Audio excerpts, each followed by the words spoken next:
Forma mais tranquila, mas eu quero trabalhar com você essa temática. Não é uma temática fácil. Falar sobre perdão não é fácil. Não é fácil porque a nossa cultura não é uma cultura de perdão. As pessoas a nossa tendência, a nossa natureza é muito mais vingativa do que perdoadora. Segundo, porque como pastor é complicado para falar. Às vezes a gente conhece histórias ou situações e pode parecer que eu estou dando indireta, e eu não estou dando indireta. Né? Eu vou trabalhar a palavra, eu vou trabalhar biblicamente o tema, mas a gente fica aqui receoso de ser mal interpretado, mal entendido. Então temos essa situação também. Também é complicado porque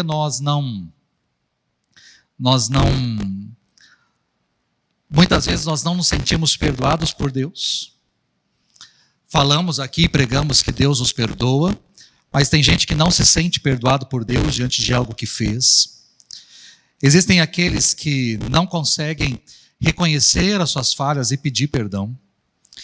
Existem aqueles que não conseguem dar perdão, conceder perdão, perdoar. Então, é uma temática difícil, é uma temática complicada para se trabalhar, ainda mais no nosso contexto, no nosso dia a dia, é algo muito problemático, complicado. Mas eu espero que o seu coração esteja aberto, que o seu coração esteja receptivo. Quando eu coloquei esse tema e pensei, falei, vou falar sobre perdão, eu já sabia, particularmente de algumas pessoas que não viriam, e eu sei de algumas pessoas que talvez durante esse tempo que eu vou falar sobre perdão, não virão à igreja, porque são pessoas, como pastor eu sei, que são pessoas que por mais que estão na igreja, por mais que se declaram cristãs e seguidoras de Jesus, e até mesmo exercem ministério, são pessoas completamente fechadas, não conseguem trabalhar. Como pastor, sei de pessoas que não se relacionam, de mães e pais que não se relacionam com filhos, de filhos que não se relacionam com seus pais, de irmãos que não se conversam, que não se relacionam, e de parentes, né? Isso eu estou falando só do âmbito familiar, fora aqueles que fazem parte do âmbito de amigos, de familiares ou pessoas que não se relacionam, não se dão, infelizmente. E eu sei, mas é o risco que eu corria, mas eu espero que de alguma maneira, quem sabe, essa pessoa possa ouvir, ou as pessoas possam ouvir, abrir o coração e entender aquilo que não eu, mas aquilo que a palavra pode trabalhar, pode trazer sobre as nossas vidas. Bom, deixa eu só introduzir aqui o assunto para você.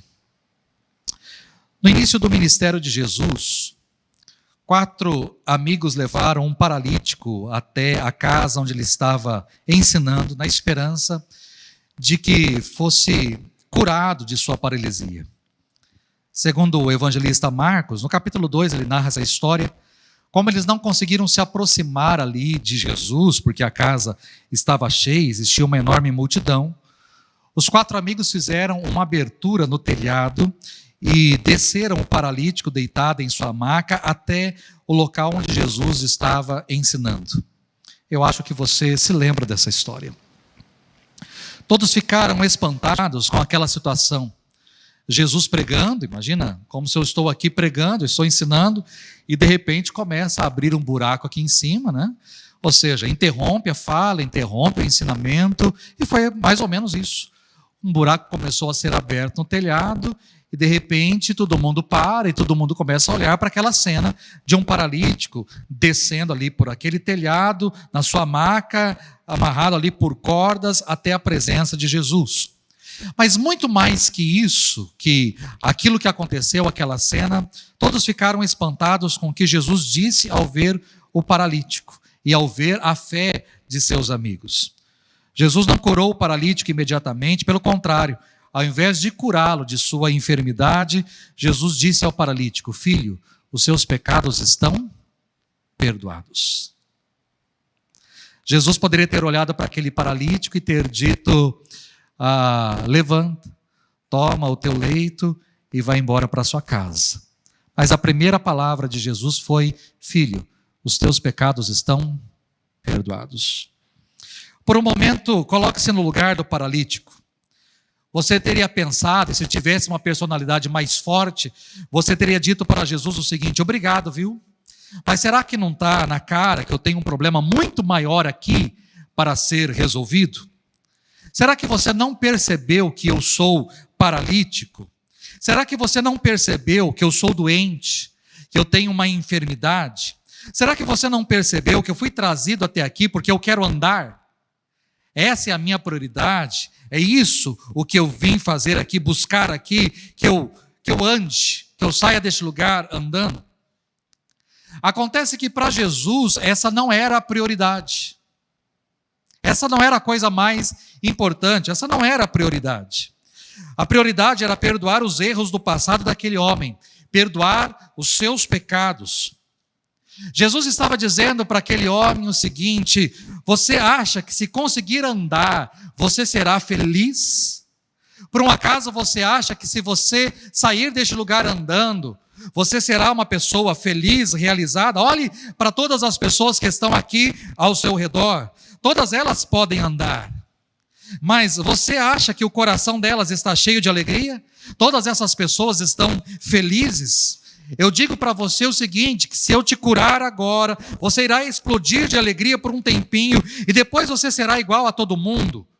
Por isso eu digo para você, os seus pecados estão perdoados, porque primeiro, antes da cura física, antes de você sair andando deste lugar, antes de você ter a sua saúde restaurada, você precisa ser curado, você precisa ser perdoado dos seus pecados. Esta é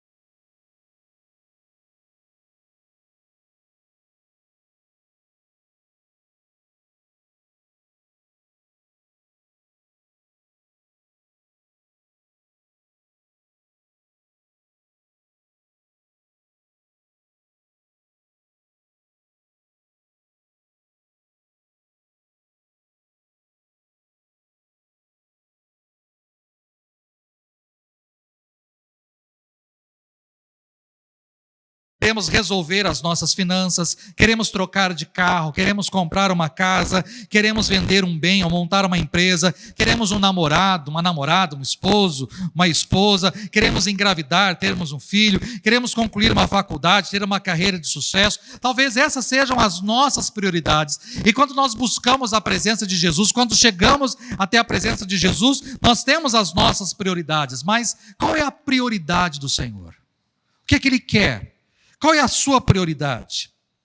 Através dessa nova série de mensagens, perdão, antes de qualquer coisa, Deus quer tratar o nosso coração. Eu sei que você tem a sua, eu tenho as minhas prioridades, eu tenho meus sonhos, eu tenho os meus desejos, mas Deus quer tratar o nosso coração. Deus quer nos perdoar, Ele quer que a gente se sinta perdoado, não só que a gente busque o seu perdão, mas que a gente sinta o seu perdão em nossas vidas. Ele quer que você aprenda a reconhecer também os seus erros, a pedir perdão. Ele quer que você aprenda também a liberar perdão, a perdoar pessoas e a perdoar essas pessoas da maneira correta. Ele quer libertar a mim e a você de qualquer amarra que tenhamos na nossa vida. O perdão é uma porta que se abre para uma nova vida, é uma porta que se abre para um novo caminho, é uma porta onde eu posso deixar fardos, amarras do lado de fora, e eu posso entrar e trilhar um novo caminho leve, livre. Mas para isso eu preciso passar pela porta e caminhar por este novo caminho. Hoje essa palavra vai ser um pouco técnica até demais, nas próximas eu pretendo ser mais prático. Mas hoje eu quero trabalhar com você o que de fato é perdão. Trabalhar um pouco mais tecnicamente, mas eu vou utilizar a Bíblia, a palavra de Deus, e eu vou utilizar essa palavra para trazer ao meu e ao seu coração o que a Bíblia, inicialmente, pode nos falar sobre perdão. O que ela pode trazer para nós sobre perdão. E eu vou utilizar uma história. Eu não, Jesus vai se utilizar de uma história para explicar o que é perdão. Uma história sobre perdão. Nós conhecemos essa parábola, ou essa história é a chamada a parábola do servo impiedoso, ou do servo incompassivo. Está registrada em Mateus, capítulo 18, do verso 21 até o verso 35, nós temos toda a história. Mas para Jesus contar a história, para Jesus contar a parábola, tudo começa com uma pergunta. Tudo começa com uma pergunta. E a pergunta parte de Pedro. A fim de entender melhor Jesus, os seus ensinamentos sobre perdão, Pedro faz uma pergunta para Jesus.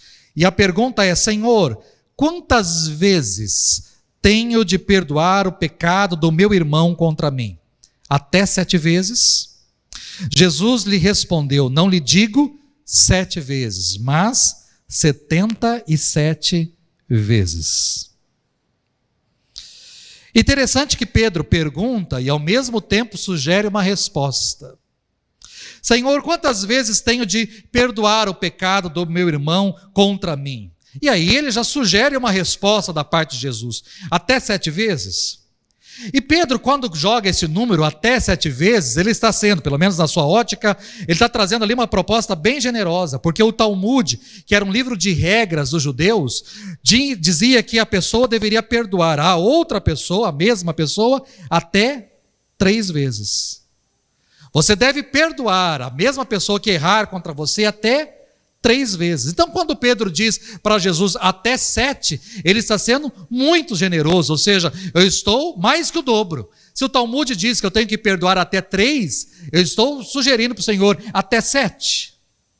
E aí Jesus recusa a colocar limites no perdão. A sua afirmação espantosa nos manda perdoar não apenas 7 vezes, mas 77 vezes. Você vai falar: pastor, tem algum erro aí.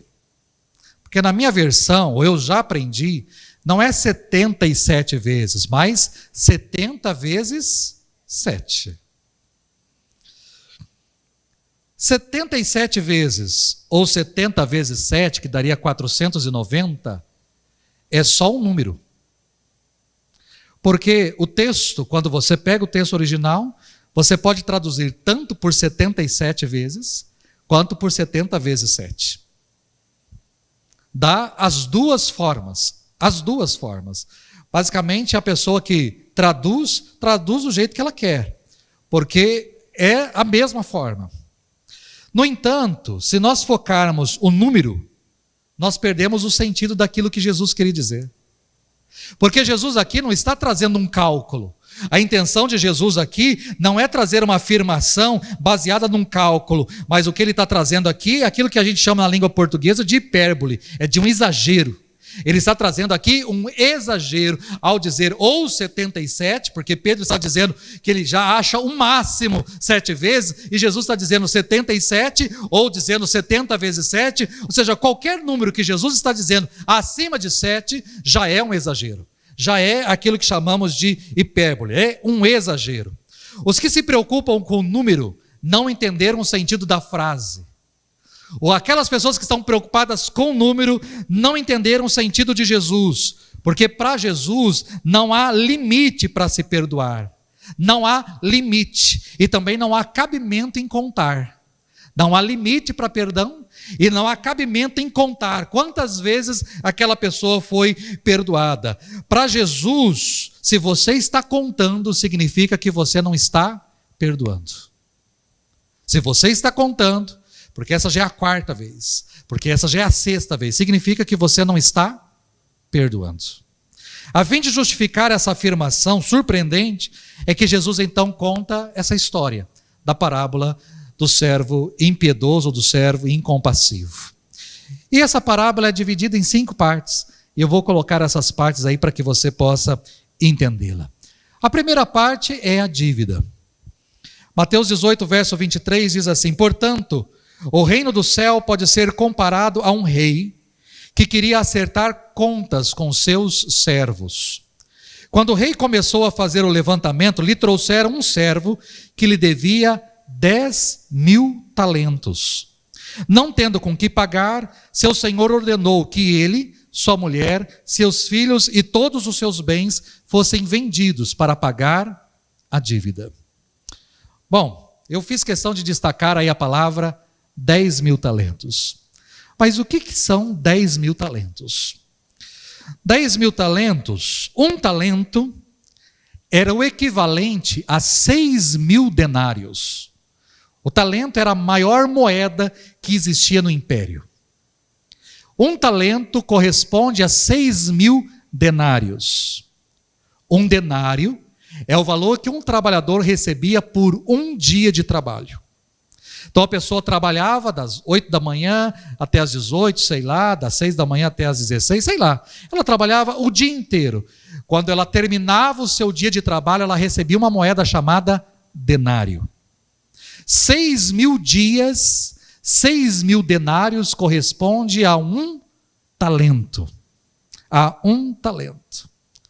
Quando nós pegamos então, um talento é igual a 6 mil dias de trabalho, 6 mil dias de trabalho corresponde a 19 anos e 2 meses de trabalho. É o salário de um trabalhador, apenas um talento, é o salário de 20 anos quase de trabalho, de uma única pessoa.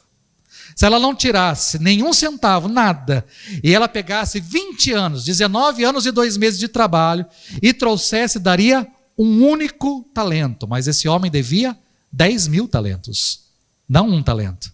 Ele devia 10 mil talentos. 10 mil talentos corresponde a 60 milhões de dias de trabalho, que corresponde a 192 mil anos trabalhados. É que a gente lê na Bíblia 10 mil talentos e não consegue compreender. Vamos trazer isso para o nosso salário mínimo de hoje? Brasil 2025. O salário mínimo de hoje, um dia trabalhado, cada dia que você trabalha, se ganha o salário mínimo, aproximadamente você ganha R$60. Estou arredondando aqui, tá certo? Aproximadamente, salário mínimo, R$1.518, 2025, um dia de trabalho, aproximadamente aí R$60. R$60, um talento, R$60 vezes 6 mil. Um único talento daria R$360 mil. Mas nós estamos falando de 10 mil talentos, o que corresponde a 3 bilhões e 600 milhões de reais. Essa é a dívida. Tá certo? Essa é a dívida. Esse homem, então, devia 3 bilhões e 600 milhões.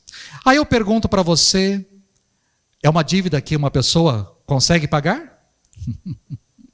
Mas essa é a dívida. Essa é a dívida. Mesmo que a história seja fictícia, a gente precisa entender aquilo que Jesus queria ensinar.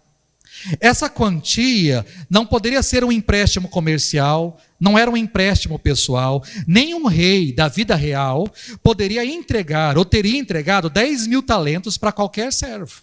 Jamais um rei entregaria essa quantia toda como um empréstimo. O talento era a maior moeda do império, 10 mil era o maior número da língua grega, que tinha uma palavra específica.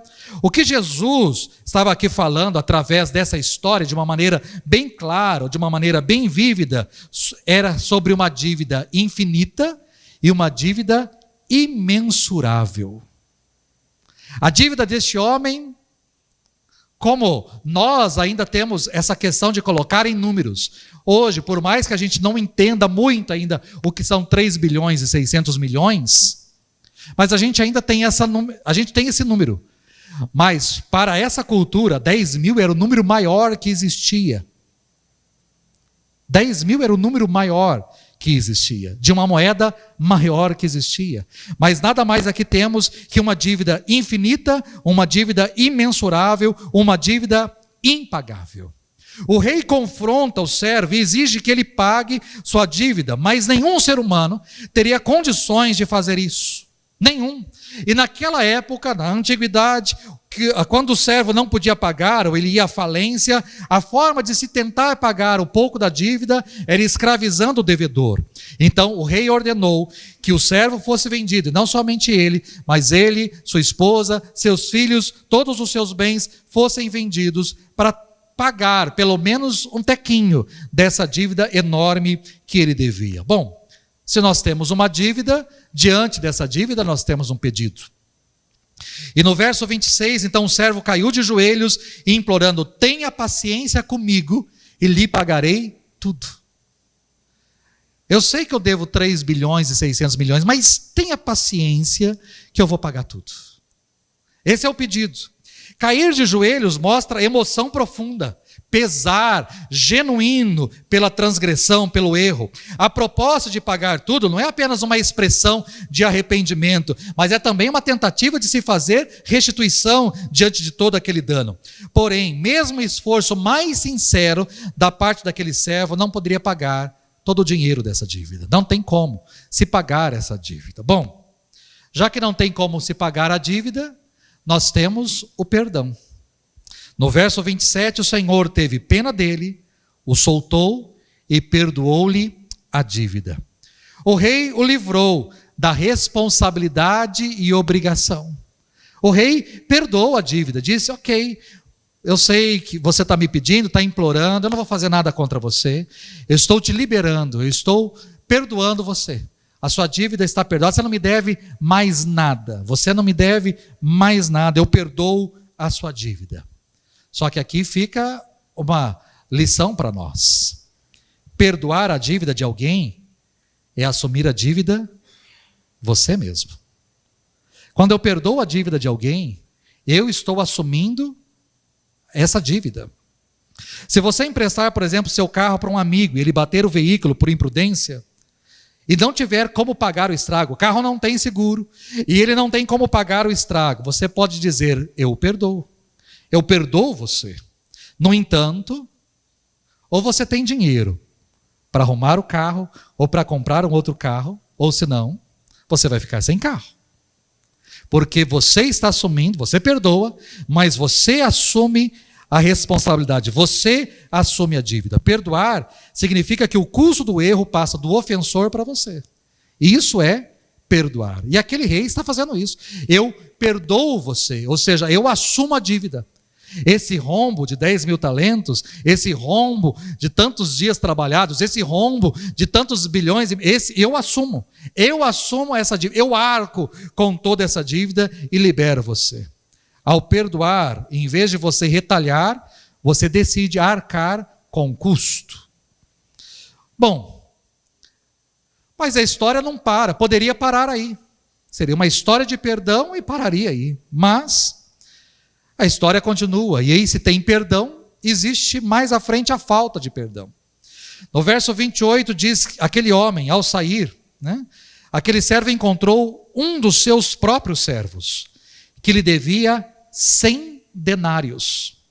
E agarrando-o, começou a sufocá-lo, dizendo: pague o que me deve. O servo então caiu ao chão e implorou-lhe: tenha paciência, pois pagarei o que lhe devo. Mas o servo, perdoado, não aceitou a proposta e colocou o conservo na prisão até que pagasse a dívida. Bom, aqui já começa para mim uma loucura. Se eu coloco uma pessoa na prisão, como é que essa pessoa vai pagar a dívida? Já começa por aí. No nosso contexto brasileiro, uma pessoa presa ainda tem recurso financeiro, é pago pelo governo para ajudar a família. Tá certo? Tem um salário para aquela pessoa que está detida, que está na prisão. Não é o contexto aqui. Então, se eu lanço uma pessoa na prisão, se trabalhando ela já não está conseguindo me pagar, imagina ela na prisão, o que vai acontecer? Mas, tirando esse detalhe da história, quando eu olho para cá, para aquilo que está acontecendo, o segundo servo estava devendo ao servo perdoado 100 denários. Ou seja, vamos voltar à nossa conta, 100 dias de trabalho, o que equivale a 6 mil reais, no nosso contexto. A dívida desse conservo, deste outro empregado, para com o servo primeiro, era de apenas 6 mil reais. E a pergunta que eu faço para você é: o que são 6 mil reais perto de 3 bilhões e 600 milhões? O que são 6 mil reais? Mas ele pegou o cara pelo colarinho, ele pegou o cara ali pela camiseta e chacoalhou o cara dizendo: você tem que me pagar o que deve agora, eu quero que você me pague agora. O cara acabou de ter uma dívida de 3 bilhões perdoado, e agora ele agarra o outro pelo colarinho e chacoalha o outro dizendo: você precisa me pagar agora. E o cara então se joga ali no chão e faz o mesmo pedido que ele também tinha feito ao rei. O mesmo: tenha paciência que eu vou pagar essa dívida com você, são 6 mil, eu vou pagar esses 100 denários para você. Ele diz: você tem que pagar agora, eu quero que você me pague agora, nesse exato momento. Ele fala: mas agora ele não tem, então cadeia para você, prisão para você, eu vou jogar você na cadeia, prenda este homem, porque ele tem uma dívida para comigo. Essa é a história, esta é a história. Bom, se existiu falta de perdão, existe uma consequência. Verso 31 diz que quando os outros servos viram o que tinha acontecido, ficaram muito transtornados e foram contar tudo ao seu senhor. O rei então chamou o servo impiedoso e disse-lhe: servo mau, eu lhe perdoei toda aquela dívida porque você me suplicou. Você não devia se compadecer do seu conservo, assim como eu me compadeci de você? E irado, o Senhor entregou o servo aos carcereiros até que ele pagasse tudo o que lhe devia. E Jesus disse: assim fará meu Pai Celestial a cada um de vocês, se não perdoar de coração ao seu irmão. Ao ouvir essa história, o rei chama o primeiro servo e diz em outras palavras: como é possível? Me explica, cara, como é possível alguém que tenha recebido um baita de um presente ter uma atitude tão horrível como a sua? Você recebeu um baita de um presente, eu te perdoei uma dívida enorme. Como é possível uma pessoa ter uma atitude assim tão mesquinha, tão horrível como a sua? E na mesma hora o rei lançou aquele servo na prisão. E Jesus termina a parábola com essa frase arrepiante: assim fará meu Pai Celestial a cada um de vocês, se não perdoar de coração ao seu irmão. O significado dessa parábola não é difícil. Quem é o rei? O rei é o próprio Deus. Nós somos o servo. Os 10 mil talentos é a dívida que nós temos para com Deus. São os nossos pecados, são as nossas falhas, as nossas transgressões, os nossos erros, tudo aquilo que fazemos, atitudes, palavras, pensamentos, tudo que fazemos contra Deus, que desagradam a Deus, que prejudicam o reino de Deus, é a nossa dívida, a dívida que temos para com Deus. A gente tem como pagar essa dívida? Não, nós não temos como pagar a dívida, mas Ele amorosamente nos perdoa. Foi o que nós cantamos aqui essa noite. Oh, impressionante, infinito, ousado amor de Deus. Ele deixa as 99 só para nos encontrar. Eu não posso comprar, eu não mereço, mesmo assim, Ele se entregou. Oh, impressionante, infinito, ousado amor de Deus.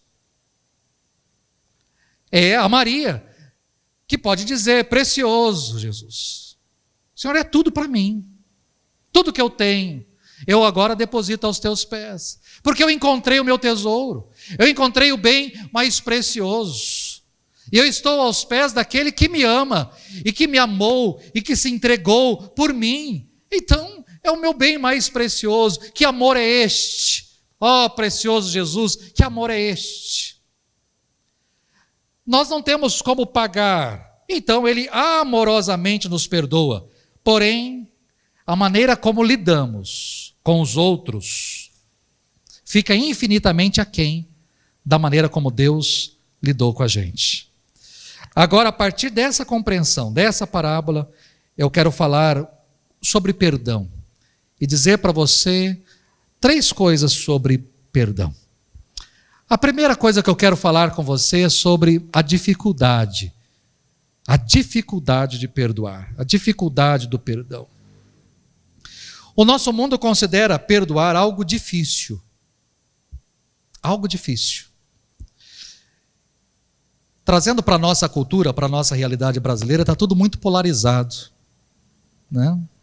Hoje eu vi um post de uma pessoa, a pessoa não falou mal do presidente, ela não falou.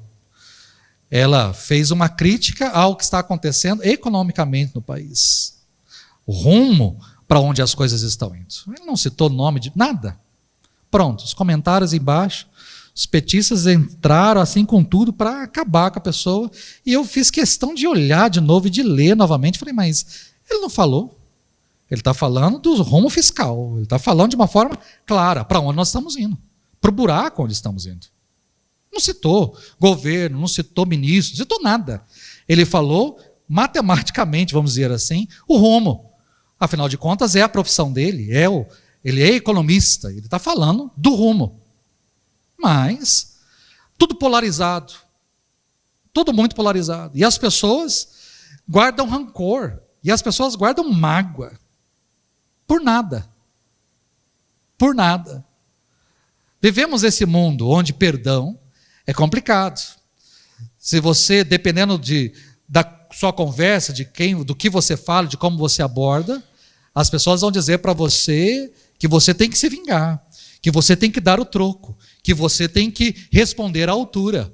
Se você for falar assim, não, mas eu vou deixar de lado, eu vou deixar essa história de lado, as pessoas vão olhar para você e falar, mas você é doido? Como assim deixar de lado? Não, você tem que exigir, você tem os seus direitos, você tem que... E a pessoa, ela te inflama a enfrentar qualquer coisa, a brigar. Não tem que deixar de lado, tem que deixar barato, não. Você não pode deixar barato, você tem que enfrentar, você tem que dizer, você tem que... As pessoas nos levam para isso, elas querem isso. Né? Não é à toa, não é à toa. Às vezes eu fico abismado, como a gente está em 2025, e ainda existe um programa chamado Big Brother Brasil. E tem gente que assiste. E por que assiste? Porque a gente gosta, quando a gente está saindo da escola, e tem dois camaradas que vão brigar, a gente fica, porque a gente quer ver sangue, a gente quer ver briga. E a gente fica briga, a gente incentiva ainda a brigar. A gente quer, são poucos aqueles que entram para apartar, mas são muitos aqueles que incentivam a briga. Por que esse programa é assistido? Porque a gente gosta, porque tem muita gente que gosta e quer ver briga, quer ver sangue, quer ver discussão, quer ver realmente um sendo colocado contra o outro. E se tem audiência, o programa continua, porque tem audiência. E tem audiência por quê? Porque é alguma coisa de uma cultura nobre? Porque eu vou ser enriquecido em alguma coisa? Lógico que não. Eu vou empobrecer culturalmente, mas eu quero ver sangue. Eu quero ver vingança, eu quero ver contenda, eu quero ver briga. É por isso que muita gente assiste. Essa é a cultura. Então, quando nós falamos sobre perdão, a dificuldade de perdoar, existem algumas dificuldades que a gente pode elencar aí. A primeira é a dificuldade de receber o perdão. A dívida enorme do servo nos ensina que nossa dívida com Deus é grande demais para se pagar. Diante dos nossos erros, do nosso pecado, como pagar? Como receber o perdão de Deus? Tem gente que não consegue sentir esse perdão de Deus. Já conversei, por exemplo, com moças que abortaram, provocaram um aborto, foram para o Paraguai, ou sei lá, provocaram um aborto, abortaram. Por mais que não conheciam o Senhor, depois conheceram, mas elas não conseguem entender que Deus perdoa. Mas sabe por quê? Porque elas mesmas não conseguem se perdoar. É difícil receber perdão. É difícil. Eu não mereço o perdão de Deus. O que eu fiz foi terrível demais. Foi um erro grave demais. Eu não mereço o perdão de Deus. De fato, você não merece. Nenhum de nós merece perdão. Eu não mereço o perdão de Deus, nem você e nem eu. Nós não merecemos. Mas Deus graciosamente nos dá, gratuitamente nos dá. Nós não merecemos, mas Ele nos dá. Somos perdoados. O evangelista João, na sua primeira carta, 1 João capítulo 1, verso 9, ele diz que se confessarmos os nossos pecados, Ele é fiel e justo para nos perdoar os pecados e nos purificar de toda injustiça. Se confessarmos, Ele é fiel para perdoar e nos purificar. Então, não há nada que eu possa fazer para merecer o perdão de Deus. Não há nada que eu possa dar, não há nada que eu possa pagar, não há nada que eu possa comprar para receber o perdão de Deus. Não há uma prece que eu possa fazer, não há dinheiro que eu possa dar. Eu posso pegar uma moeda, jogar no gasofilácio, escutar o barulho, isso não vai trazer perdão. Eu posso ajoelhar, eu posso rezar não sei quantos Pai Nosso, não sei quantas Ave Maria, nada disso vai trazer perdão. Não é nenhuma penitência, não é flagelo, não é pegar um chicote, me chicotear, nada, absolutamente nada que eu faça pode me trazer perdão. Porque o perdão é algo dado por Deus, gratuitamente, não há nada.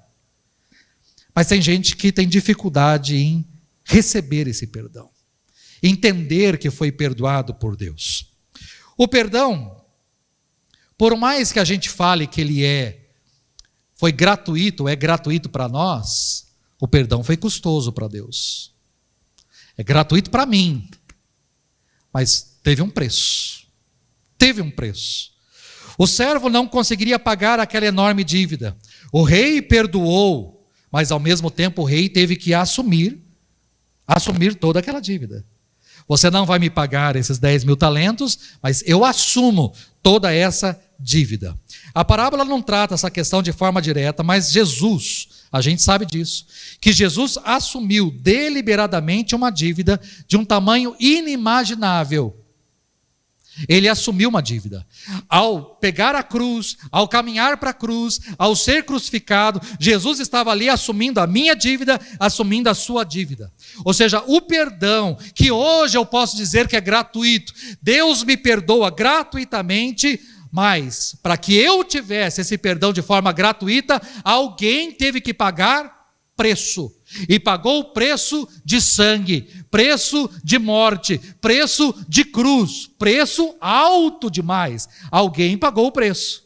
Jesus pagou o preço. É gratuito para mim. Eu não preciso comprar, eu não preciso pagar, mas eu tenho que lembrar, alguém assumiu. Alguém pagou. Alguém tomou o meu lugar, tomou o lugar da minha dívida. Alguém, e eu não posso me esquecer disso. Uma terceira coisa que eu posso falar sobre perdão, sobre a dificuldade do perdão, como é difícil dar o perdão. Talvez o elemento mais espantoso da história seja a insensibilidade do servo perdoado para com o outro. Como ele não se deixou amolecer, como ele não deixou ser transformado pela misericórdia do rei.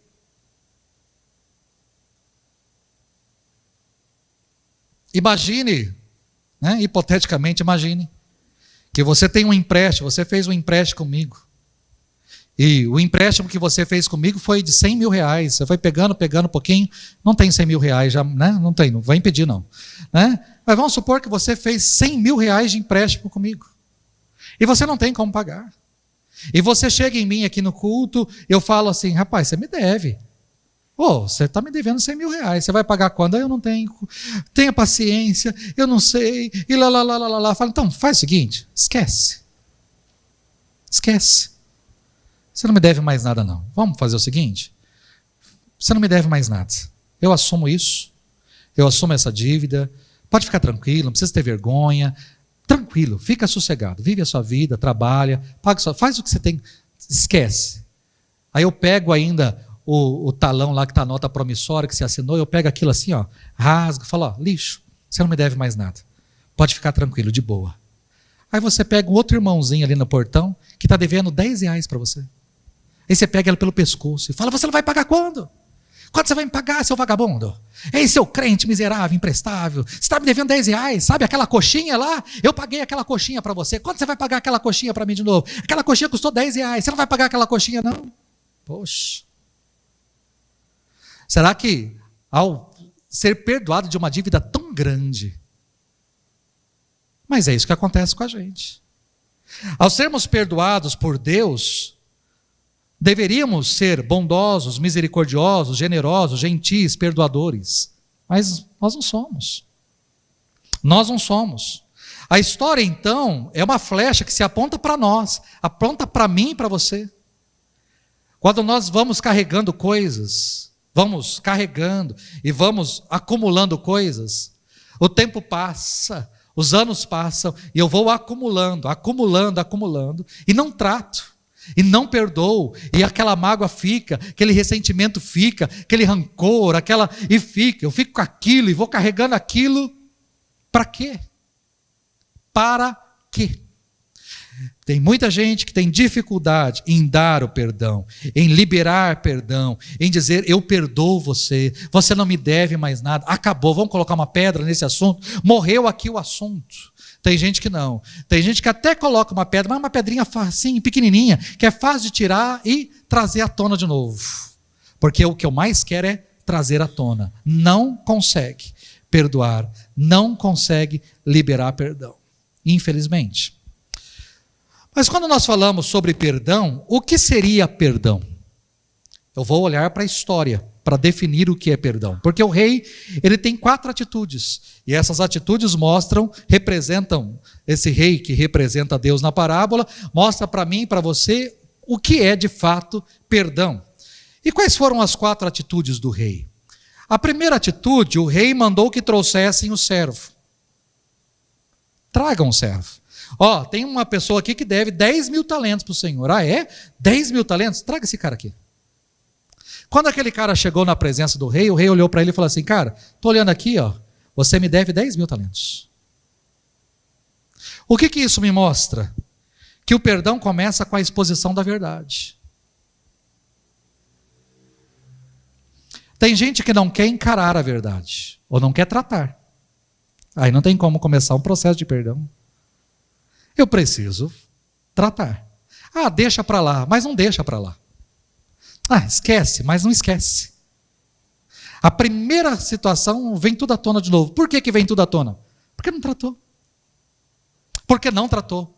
Está lá. Está lá. Aqui quando eu olho para essa história, o rei, ele traz o servo, porque o montante de dívida precisava ser mencionado. O servo entra na presença do rei, e o rei diz para ele, você me deve 10 mil talentos. Ou seja, o perdão começa com a exposição da verdade. Em vez de encobrir, em vez de dar desculpas, em vez de meias verdades, não. É isso.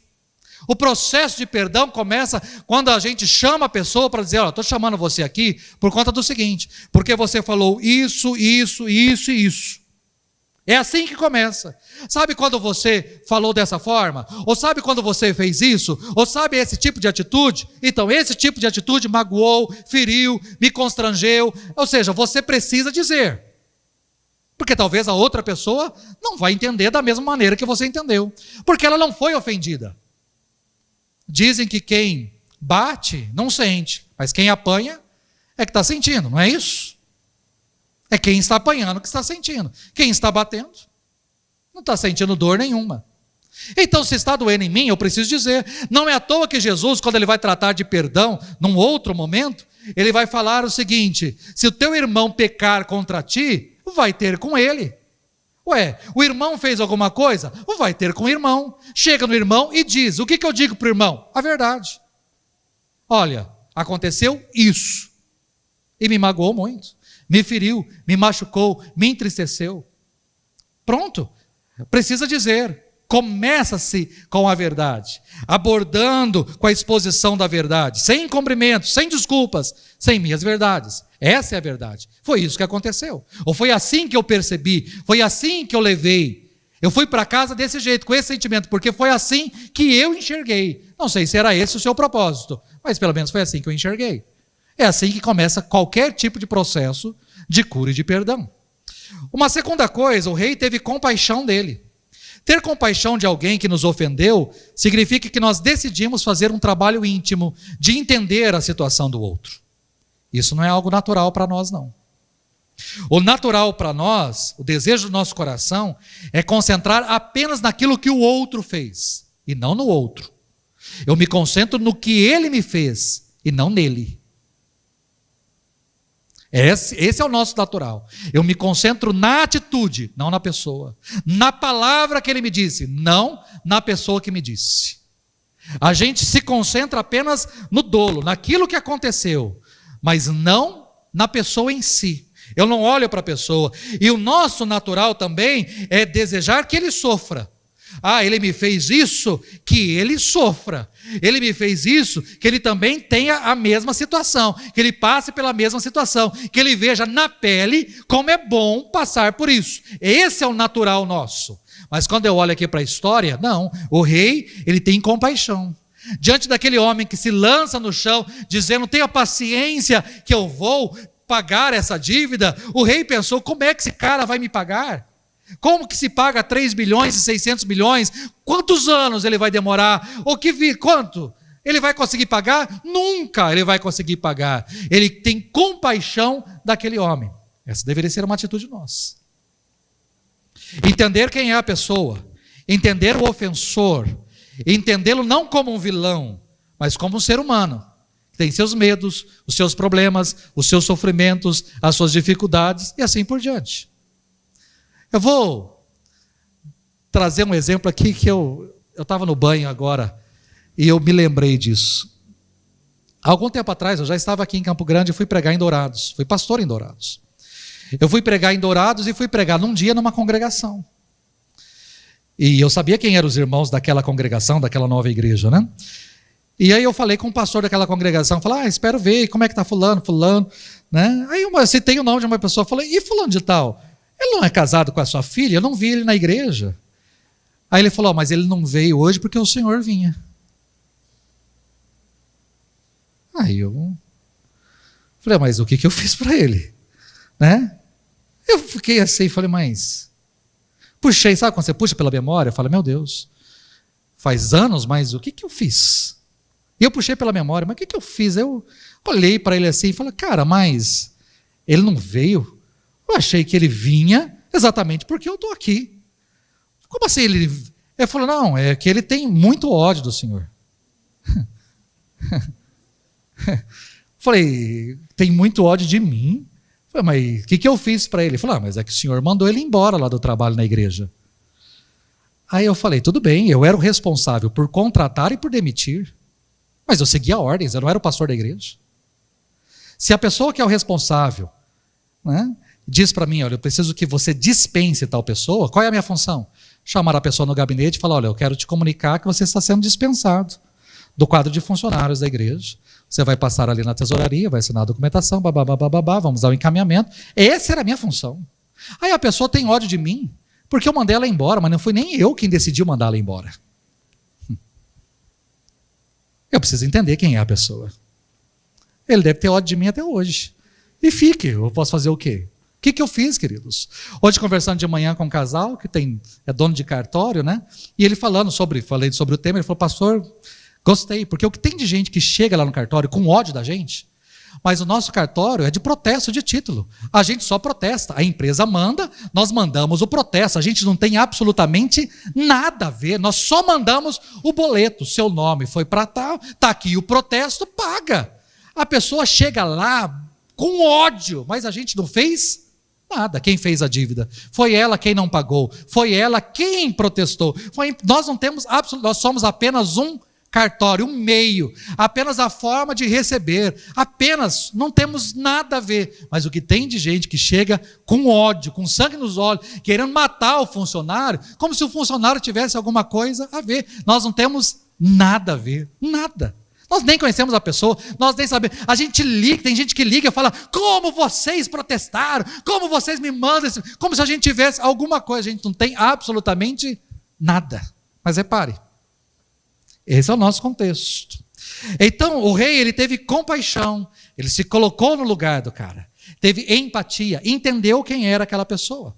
Como ele chegou a essa dívida? Não sei, mas chegou a essa dívida. Tem como pagar? Não tenho.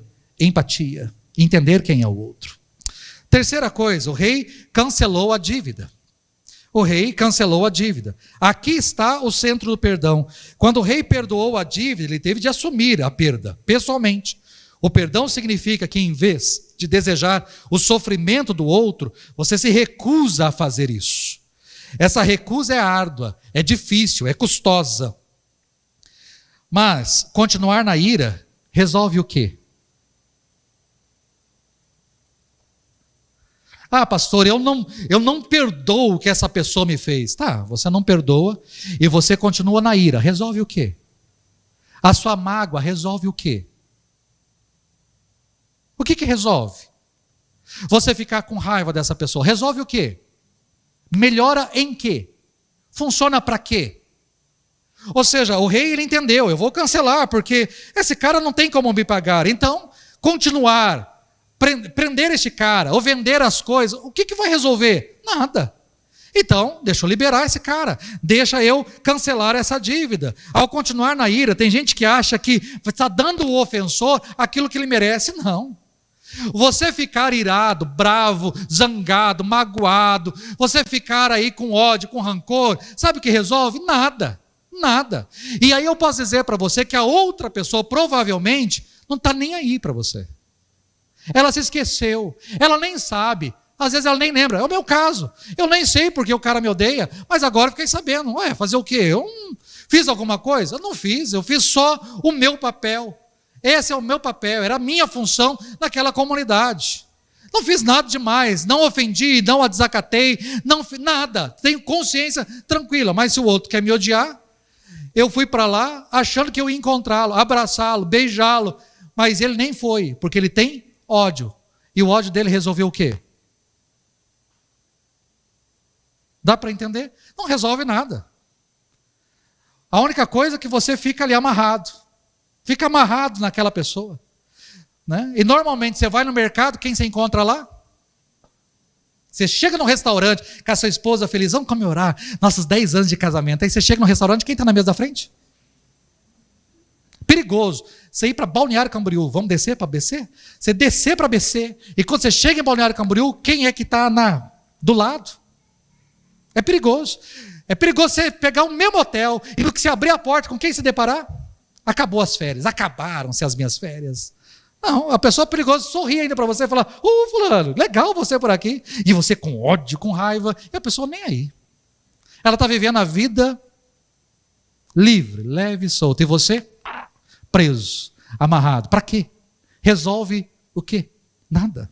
Não resolve nada. E quarto, o rei soltou o servo. Isso significa que o relacionamento entre o rei e o servo foi restaurado. O servo não era mais devedor, não era mais traidor da confiança do rei, cidadão, normal. Essa parte da história poderá suscitar perguntas daqueles que se preocupam com justiça. Pastor, mas aí o rei soltou o servo, liberou o servo, mas e a justiça? Como é que fica a justiça em toda essa história? Eu preciso falar uma coisa com você. Perdão e justiça precisam andar de mãos dadas. Perdão e justiça precisam andar de mãos dadas. Porque se você não perdoar, a sua busca por justiça pode se tornar vingança. E a vingança pertence a Deus. Nós erramos na mão. Quando a gente quer fazer justiça com as próprias mãos, nós erramos na dosagem. Nós erramos na mão. Passamos dos limites. Então, cuidado com isso. Ah, pastor, mas todo relacionamento é restaurado? Bom, a gente pode ver na história que não. Da parte do rei, ele queria restauração. Mas e do outro lado? Tanto é que ele saiu e fez um erro grotesco. Então não depende só de uma pessoa. Depende dos dois. Uma pessoa de manhã me abordou e falou, pastor, mas vamos supor, uma pessoa me faz uma coisa, eu empresto dinheiro, vamos pegar a parte de dinheiro como o senhor falou, eu empresto dinheiro para uma pessoa, essa pessoa não me paga, essa pessoa fica na dívida, essa pessoa se enrola, eu decido perdoar essa pessoa, eu tenho que me relacionar com ela? Eu falei, relacionar com ela você tem, a única coisa que você não tem é que emprestar dinheiro de novo. Simples assim. Dar bom dia, boa tarde, boa noite, cumprimentar, sorrir, abraçar. Até dar uma carona, não tem problema nenhum. Vou dar uma carona. Isso tem problema? Não. Vou ajudar, fiquei sabendo que está no hospital. Vou lá, vou perguntar se a família precisa de alguma coisa. Tem algum problema? Não. Você está fazendo bem para a pessoa. Mas se essa pessoa batesse de novo na sua porta e falar, você pode me emprestar de novo? Aí você Falar, cara, eu já te perdoei. Eu já te dei, já emprestei, já perdoei. Acabou. Dá para se entender? A pessoa, nós éramos amigos, a pessoa quebrou a confiança. Ok, você tem que perdoar? Tem que perdoar. Restaurar o relacionamento? Restaurar o relacionamento. Relacionar-se novamente. Mas a confiança foi quebrada. Simples assim. Temos que nos tornar melhores amigos? Não está dizendo para se tornar melhor amigo. Mas você também não precisa... eu estou te perdoando, meu irmão, você quebrou a minha confiança, mas eu estou te perdoando em nome de Jesus, porque o pastor pregou sobre perdão, em nome de Jesus eu estou perdoando, mas eu nunca mais quero olhar na sua cara. Isso não é perdão. Isso não é perdão. Isso não é perdão. Então a gente precisa entender isso daqui. Perdoar, então, é considerar a transgressão verdadeiramente errada, digna de punição, em vez de meramente trazer desculpas. Perdoar é identificar-se com o transgressor. Lembrar que você também é pecador. Mas não tem comparação, pastor. Essa pessoa comigo, a gente não tem nem comparação. Opa, como assim não tem comparação? Ele é pecador e você é santo. Ele tem erros e você é perfeito. Não, ele tem falhas em determinada área, você tem falhas em outras. Tá certo? Não se coloque num patamar muito acima. Não, cuidado com isso. Lembre-se que você também é pecador, em vez de você achar que é muito diferente dele. Quando eu falo sobre deixar de cobrar o transgressor, eu estou dizendo para assumir você mesmo a dívida, em vez de correr atrás de vingança. Justiça, deixe que Deus faça. Mas libere, perdoe, deixe de cobrar, assuma a dívida e busque a reconciliação em vez de cortar relacionamento. Isso daí é perdão. Aí eu poderia dizer para você o seguinte, essas 4 coisas aqui, se você faz essas 4 coisas, isso daqui é perdão. Agora, se por acaso você emite qualquer uma dessas 4 atitudes, você não está praticando o que a gente chama de verdadeiro perdão. E por fim, eu preciso falar sobre as dimensões do perdão. Talvez a lição mais importante da parábola seja que o perdão humano deve se inspirar na experiência do perdão divino. Assim como Deus nos perdoou, nós também perdoamos. E aqui eu preciso corrigir uma falha, porque tem muita gente que olha para o versículo de número 35 e acha que Deus só vai nos perdoar se nós perdoarmos. Assim fará meu Pai Celestial a cada um de vocês se não perdoar de coração o seu irmão. Tem muita gente que lê isso aqui e fala, tá vendo? Deus só vai me perdoar se eu perdoar o outro. Não. O perdão de Deus não depende do meu perdão para com o outro. Mas o meu perdão para com o outro depende do perdão de Deus. Quando eu olho para a parábola mostra que assim como Deus me perdoou, eu preciso também perdoar o outro. A parábola não me mostra que eu preciso perdoar o outro para receber o perdão de Deus. A parábola não diz o seguinte, o cara foi lá, tem uma dívida, você me deve 10.000 talentos. Então você precisa pagar isso aqui, me perdoa, então tá, eu só vou te perdoar se você perdoar a dívida lá daquele outro cara. Aí então ele vai lá no outro cara, você me deve 100 denários, então eu estou te perdoando, tá? Eu estou te perdoando, você está perdoado, você não me deve mais nada. Aí ele volta lá o rei e fala, eu já fui lá e perdoei a dívida do outro, agora será que o senhor pode perdoar a minha dívida? É essa a história? Não, não é essa a história.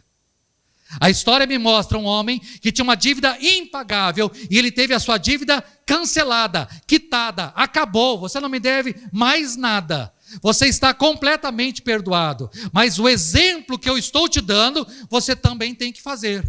Assim como eu te perdoei, você também precisa perdoar alguém. Você também precisa perdoar aqueles que te devem. Não é essa a oração do Pai Nosso? Perdoe as nossas dívidas. Assim como nós perdoamos os nossos, ou perdoe as nossas ofensas, assim como nós perdoamos aquele que nos tem. Não é isso que é a oração do Pai Nosso? Ou seja, nós oramos para Deus dizendo: Senhor, nós queremos que o Senhor nos trate assim como nós tratamos os outros. Por quê? Porque nós já aprendemos como tem que ser. Assim como o Senhor me perdoou, eu também preciso perdoar o outro. Então, à medida, Senhor, que eu perdoo o outro, também o Senhor venha me perdoar, ou continue me perdoando, porque eu estou fazendo o meu serviço. Assim como o Senhor me perdoou pela primeira vez e eu entendi o que é perdão, agora eu estou perdoando os meus irmãos. Eu quero, toda vez que eu chegar na sua presença, que o Senhor continue sendo perdoador para comigo. Um Deus amoroso, um Deus misericordioso, que derrame perdão. É isso que eu quero, Senhor, porque eu estou fazendo a minha parte aqui. A parábola não ensina que eu preciso perdoar para receber perdão. A parábola me ensina que assim como eu fui perdoado, eu preciso dar perdão. Não é essa a fala do rei no verso 33? A fala do rei é essa, né? Essa frase aqui, a misericórdia divina deve transformar o nosso coração, é exatamente o centro. A frase do rei, a palavra do rei é exatamente essa. Você não devia se compadecer do seu conservo, assim como eu me compadeci de você? Ou seja, assim como a minha misericórdia foi para com você, você também não deve ter misericórdia, não deveria ter misericórdia para com o outro? A ideia central aqui, quando nós olhamos sobre perdão, assim como Deus, temos a dimensão vertical, assim como Deus nos perdoa, eu preciso perdoar. Se existe a vertical, como é bom receber o perdão de Deus. Eu errei, eu confessei, eu falhei, eu vou até o meu Senhor e peço perdão, Ele me perdoa. Eu confesso, Ele me perdoa. Amém. Mas e aqui? Onde está essa outra dimensão? O perdão do rei devia ter transformado o servo numa pessoa diferente, numa pessoa também cheia de perdão. E por que isso não aconteceu? Porque não houve arrependimento genuíno. Porque as palavras finais de Jesus me mostram exatamente isso. Assim fará meu Pai Celestial a cada um de vocês, se não perdoar de coração. De coração. O perdão deve vir do coração. Uma pessoa verdadeiramente arrependida e perdoada por Deus, estende o seu perdão de coração, de verdade ao outro. Muitas pessoas que dizem ter recebido o perdão de Deus não foram transformadas por este perdão. E a prova disso está em seus relacionamentos. O amor e a forma com que você demonstra esse amor é uma prova de que você conhece a Deus pessoalmente ou não. A pergunta que eu faço é: você é discípulo de Jesus? Você é um seguidor de Jesus? Você é um crente em Jesus? Então, como é que os seus familiares, como é que seus amigos, como é que seus vizinhos, como é que as pessoas que estão ao seu redor conhecem você? Conhecem você como uma pessoa amorosa, como uma pessoa generosa, misericordiosa, perdoadora? Se não, é hora de olhar para a parábola. É hora de entender que nós precisamos de um encontro real e transformador com Jesus. Se nós realmente tivermos um encontro com Jesus, esse encontro tinha que transformar a nossa vida. Algo que não aconteceu com o servo impiedoso. O amor de Deus nos torna pessoas amorosas. A misericórdia de Deus nos torna pessoas misericordiosas. O perdão de Deus nos leva a perdoar. A graça de Deus nos leva a sermos graciosos para com os outros. Se eu creio no Evangelho, que eu sou salvo pela graça, que o perdão que Deus deu a mim foi gratuito, mas se eu continuo rancoroso, se eu continuo com mágoa, se eu continuo com ódio, se eu continuo, isso mostra que o Evangelho não transformou a minha vida, que Jesus não mudou a minha vida, que eu continuo a mesma pessoa. Eu passei a entrar por uma igreja, a frequentar uma igreja, a estar numa igreja, eu até carrego uma Bíblia, eu até tenho um nome no hall, mas nada mudou. Espiritualmente falando, não perdoar é se colocar numa prisão. A cena final da parábola, onde o servo impiedoso é jogado na prisão, pode parecer severa, mas ela é bem realista. Quando você continua irado, com raiva, com ódio, com mágoa de alguém, nada mais é que você é um prisioneiro. Você está amarrado, aprisionado. Não perdoar é continuar amarrado, ligado a alguém que te prejudicou. Você continua olhando só para a dívida, que ela tem com você. Enquanto você não perdoa, você que está preso. Talvez a outra pessoa está até livre, mas é você que está preso. Por escolha sua. Por escolha sua. Existem pessoas que talvez, diante dessa minha palavra, ou dessa série, vai falar assim, pastor, esse é um tema que eu nem preciso. Pensa numa pessoa. As pessoas podem fazer o que quiser, eu não estou nem aí. Pastor, eu estou numa vibe. Eu não estou nem aí. Pode pisar, pode. Entrou por aqui, saiu por aqui. Eu nem ligo, não estou nem aí. Que bom se você é assim. Porque boa parte das pessoas não são assim. Boa parte. São pessoas que guardam. Que guardam. O tempo passa. De repente, explode. Aí quando explode, vem coisa de 3, 4, 5, 10 anos, 20 anos, vomita tudo. Sabe por quê? Nunca tratou. Nunca perdoou. Nunca resolveu. Vamos deixando. Vamos deixando. E a hora que vem, às vezes não tem conserto. Porque veio demais. Veio demais. Que Deus os abençoe. Que Deus os abençoe. Vamos ficar em pé? Vamos orar?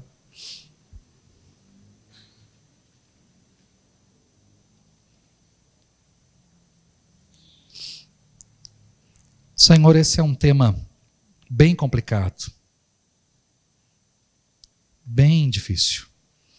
Para muitas pessoas, de fato, não há problema, não há dificuldade. Muitas pessoas conseguem lidar com as situações adversas, com as feridas, de forma bem tranquila. Muitas pessoas não ligam mesmo.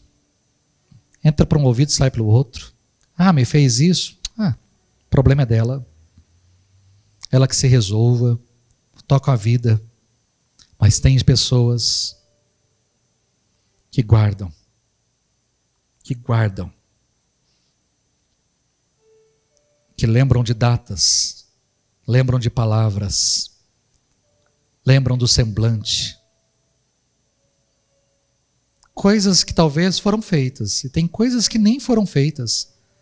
Mas a pessoa já imaginou, deduziu o que estava lá dentro, ou porque ela falou, e se falou é porque ela pensa assim, é porque ela acha isso, e nos seus achismos, nas suas deduções, nas suas invencionices, ela vai guardando sentimentos, ressentimentos, mágoas,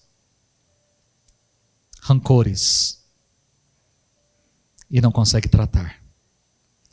Eu não sei o que o Senhor quer com essas palavras, como o Senhor vai trabalhar. Minha função aqui é só falar, minha função aqui é pegar a palavra, trazer a palavra, apresentar a palavra. A única oração que eu faço é para que o teu Espírito faça o resto. Que o teu Espírito quebre quem precisa ser quebrado. Corações endurecidos, semblantes fechados, coisas que estão guardadas e que não são tratadas. Eu não suporto aquela pessoa, eu não gosto daquela pessoa, sequer gosto de ouvir o nome daquela pessoa, e vai levando a vida, sem tratar, amarrada aquelas pessoas, aprisionadas, lançadas na prisão. Deus, trabalha a nossa vida. Use cada palavra, cada mensagem. Espírito Santo, faça aquilo que eu não posso. Eu não consigo convencer, eu não consigo converter, eu não consigo mudar, eu não consigo quebrantar, eu não consigo. Eu sou só uma voz que fala. A minha oração é que o Senhor faça aquilo que tem que ser feito, para que haja cura, para que haja restauração, para que haja vida, para que haja alegria, ao invés de sermos lançados numa prisão. Obrigado por essa palavra, por tudo aquilo que ouvimos nessa noite, que a gente tenha entendido, começado pelo menos a entender muita coisa com relação a perdão, aquilo que o Senhor ainda terá pela frente, Que o Senhor venha ministrando aos nossos corações e nos ensinando aquilo que precisamos, para que a gente possa crescer no Senhor e sermos cada vez mais parecidos com Jesus, que mesmo na cruz, vendo tudo o que estava acontecendo, pôde olhar para o Senhor e dizer: Pai, perdoa-lhes, porque não sabem o que fazem. Que a nossa atitude seja a mesma, um coração que libera perdão, que entende o que o outro é, o que o outro fez, que compreende a situação, talvez as coisas que estão por trás, e que a gente não queira fazer justiça com a própria mão, mas que a gente entregue tudo nas mãos do Senhor e deixe o Senhor fazer, e a gente libera, para que a gente possa viver e o outro também possa viver. Nos ensine assim. Obrigado por essa noite, obrigado pelo culto, obrigado por cada vida, obrigado por aqueles que nos visitam, obrigado pelos dízimos e pelas ofertas, obrigado pela tua bênção nessa noite nas nossas vidas. E ao sairmos daqui, leva-nos para casa em paz, em segurança. Tenhamos, Senhor, uma ótima noite, um tempo abençoado essa semana, uma semana de graça, de misericórdia, de bênção sobre as nossas vidas. Essa é a nossa oração, fica com cada um de nós. Em nome de Jesus, amém. Que a graça do nosso Senhor e Salvador Jesus Cristo, que o grande amor de Deus, o nosso Pai, e que a comunhão, o consolo do Espírito, seja sobre as nossas vidas hoje e para todos sempre. Amém. Antes de você sair, 2 recadinhos: ao bazar lá no salão social, se você quiser, e aqueles que estão nos visitando pela primeira vez, ou aqueles que querem se inscrever no Repense, ou no Passo 1, sala de conexão, logo saindo aqui do templo, a primeira sala à esquerda. Deus abençoe, uma ótima semana.